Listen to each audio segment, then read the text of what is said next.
Hola a todos, mi nombre es Francisco García y hoy me acompaña Tailex Espinet. y juntos vamos a compartir un tema sumamente interesante.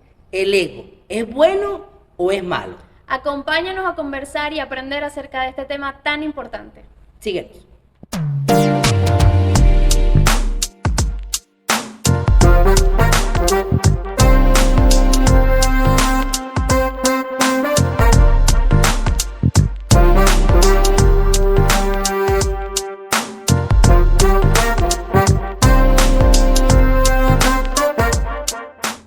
Ok, como le decía al principio, y vamos a conversar el tema acerca de si el ego es bueno o es malo. Así es. Es que es sumamente interesante esto, ¿no? Porque hemos estado conversando y aprendiendo en estos días acerca de este tema, de lo que es el ego, de si es natural o no, que si todos somos o tenemos ego. Y pues es interesante porque yo he estado estudiando Victoria sobre una vida egocéntrica, que es un libro maravilloso, se los recomiendo a todos que lo puedan leer y estudiar, porque hace pues mención acerca de lo que es el ego y lo que es el egocentrismo. O sea, que pudiéramos decir que el ego y egocéntrico son dos cosas distintas. Son distintas. Son distintas. Aunque suenen parecido o igual, pero son diferentes. Son diferentes. Y hay una delgada línea entre uno y otro. Entre los dos. Wow. Y podrías, por lo menos lo que tú has investigado del libro, puedes ayudarnos a comprender un poco qué significa ego, o sea, qué es el ego. No egocentrismo, sino el ego. Pues el ego se considera pues que es la medida natural que todos como seres humanos deberíamos tener, una consideración natural de lo que somos como personas. Toda persona entonces tiene una medida natural de sí mismo. De sí mismo, de una estima. Ajá, de un autorreconocimiento. Correcto, se puede decir así. Ok, pero hay personas que pueden carecer de eso. Totalmente, también ese es como que el otro extremo. Carecer de autovalor. Y el otro extremo es tener un exceso de valor. Exceso de valor, ya. Así es. Que ya ese vendría a ser como que caer en egocentrismo. Una persona que es egocéntrica es porque tiene un valor desmedido de sí mismo. Desmedido de sí mismo, wow. Excelente. Es un tema bastante interesante porque es algo con lo que nos topamos totalmente todos los días, pero también he visto y he aprendido que una persona que sufre de egocentrismo puede llegar a dañar las relaciones en su vida. Así es. Amigos, matrimonio, familia, porque cae en una posición de crear descrédito a los demás. Así es. Creo que es la causa número 1 de los divorcios. El egocentrismo. El egocentrismo, porque da apertura al orgullo, que aunque son términos que pueden sonar diferentes, están ligados. Claro, porque podríamos decir entonces que una persona que es egocéntrica y además tiene esa cualidad de orgullo, no permite corrección alguna. No permite. De nadie. De nadie, y eso te genera un estancamiento. Una persona que tiene orgullo y es egocéntrico no crece. No avanza. No avanza en ningún área de su vida. O sea que todo lo contrario de pretender tener ese concepto exagerado de sí, eso produce estancamiento y no crecimiento. Así es. Y desde ese punto de vista, yo quisiera hacerle la pregunta, porque sabemos que usted es pastor, ¿cómo Dios maneja este tema? Porque para Dios nada está oculto. ¿Qué es lo que Dios habla en la Escritura acerca de este tema? ¿Toca Dios este tema en la Escritura acerca del ego, el orgullo, la altivez? Sí, totalmente. Dios, tanto en el Antiguo Testamento como en el Nuevo Testamento, da referencia de personajes bíblicos que tuvieron un problema con el ego. Tuvieron problemas fuertemente con el ego. Por ejemplo, vamos a comenzar con Caín. Caín, imagínense, iniciamos con Caín. Sí, wow. O el pecado de Adán, cuando le dice, no, para que sepas y seas como Dios. Ya eso es una medida más alta de la que el hombre debía tener. O sea, podemos decir que el ego está presente en nuestra vida desde el inicio de los tiempos. Desde el inicio, desde el huerto del Edén, ahí está ese problema del ego. Por eso es que es un tema tan interesante y podemos compartirlo. Y además no solamente eso, sino cómo podemos salir de eso. Porque por lo que vimos, por causa de esa situación, Adán, mire todo lo que generó. Caín con Abel, a Caín no le gustó que Dios vio con agrado a Abel y a su ofrenda y mató a su hermano. Imagínate cómo esa pequeña porción de la escritura nos dice tanto acerca de una persona egocéntrica. Hablando del primer gobernante del mundo llamado Nimrod, que también dijo que haría una torre cuya cúspide llegaría al cielo. Claro. Satanás, el diablo, los demonios, Lucifer, padre de la mentira. el padre de la mentira, ¿qué dijo? Que iba a ser como Dios y se sentaría en el trono del Altísimo. O sea, no le bastó con obtener lo que se le había otorgado, sino que además de eso quiso quitar a Dios del trono. Imagínate, por esa consecuencia, Satanás fue desechado del trono de Dios. Y Dios le dice, espanto serás y para siempre dejarás de ser. Más adelante podemos ver hombres como Saúl, que cuando le mandan una misión, el hombre dice, en la escritura dice que se erige una imagen de sí mismo. Como que yo lo hice, Saúl. O sea, para hacer saber al pueblo que él es que él era, además de que Saúl era el hombre de hombro más alto de todos los hombres, dice la nación. Entonces tenía una característica de ego que más adelante Dios lo desecha, porque cuando Dios desecha a Saúl, él le dice a Samuel, hónrame delante de los ancianos. Sé que Dios me desechó, pero hónrame delante de los ancianos. Wow, o sea, querer quedar bien, que es una característica de una persona egocéntrica. Que no le importa la aprobación de Dios. No, simplemente quiere quedar bien delante de la gente. Wow. Ahí lo podemos notar. El mismo Salomón, hablando acerca de esta característica, lo llamó una persona altiva y soberbia. Y dice que antes de la caída es la altivez de espíritu. Hablando de esta misma condición.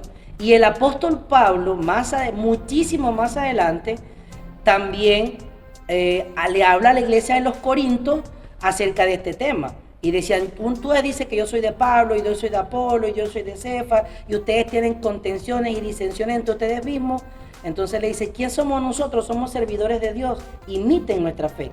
O sea, que una persona en la iglesia de los Corintios se vio ese problema. Imagínate, hay un capítulo completo hablando acerca de una manifestación tan hermosa, que es la manifestación de los dones espirituales, de hablar en lengua, de interpretar lengua, de discernimiento de espíritu. Pero Pablo dice que si no hay amor, que es una característica de una persona que no es egocéntrica, entonces, exacto, de nada sirve.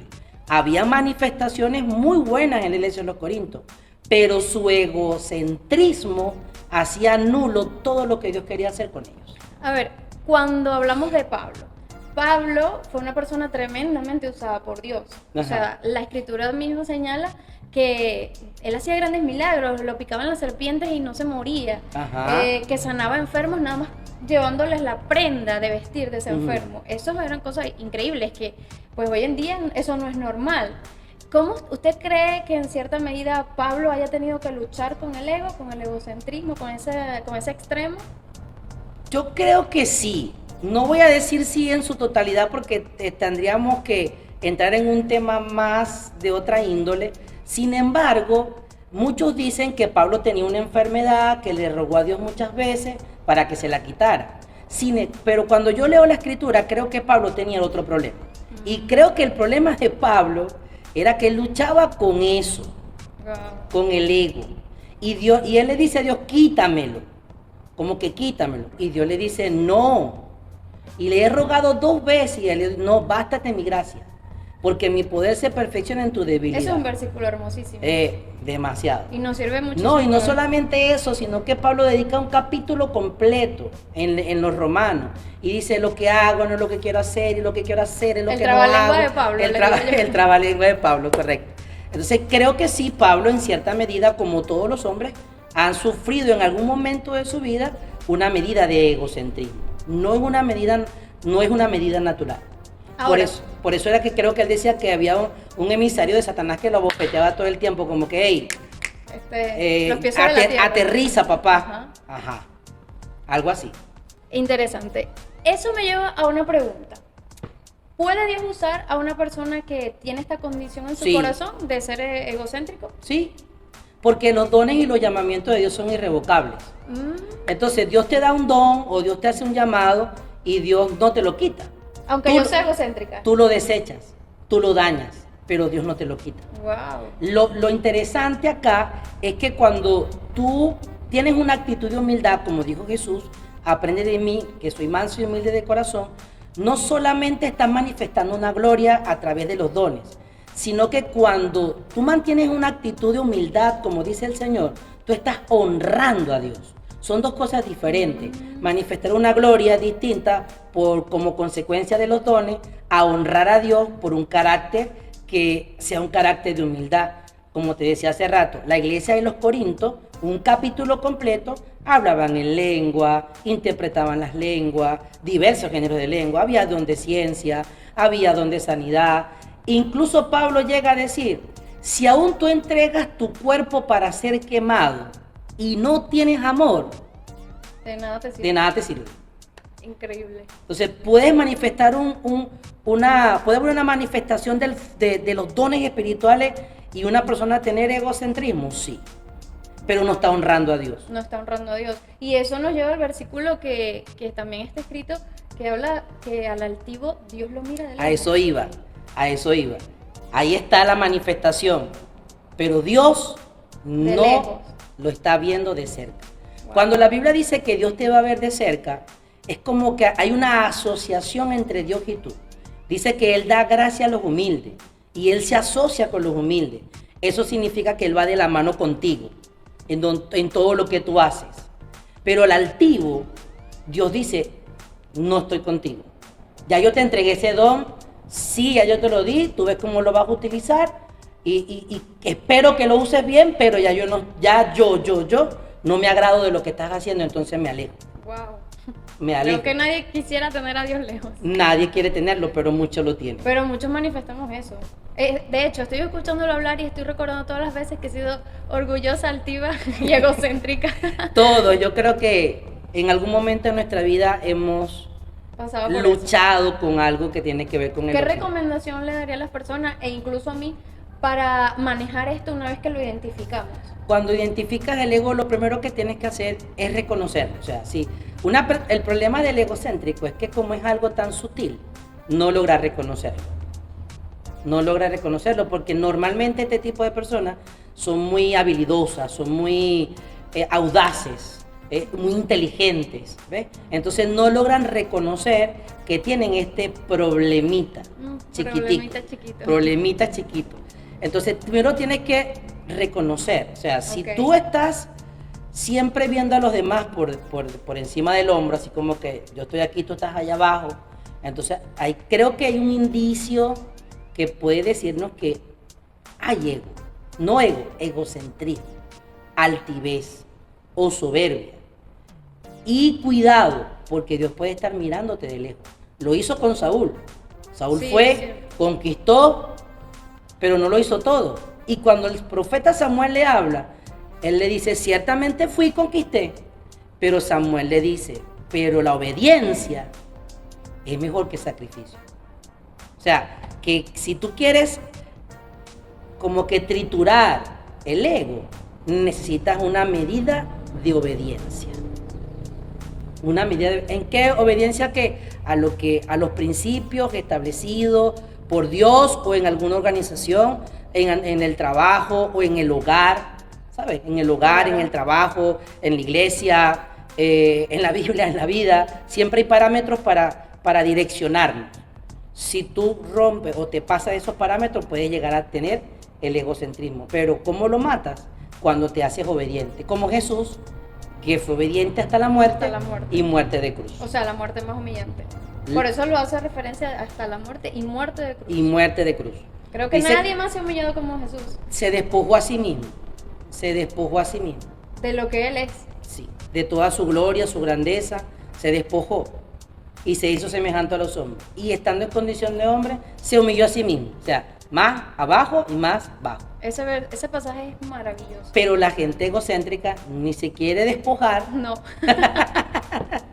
Ni se Ahí nos quiere humillar. mantenemos duros. Ni se quiere humillar. No. Algo que aprendí leyendo ese pasaje de la Escritura, cuando dice que Jesús se despojó, es que Él se humilló a sí mismo. Y yo aprendí esto, nadie puede humillarte más allá de lo que ya tú mismo te has humillado.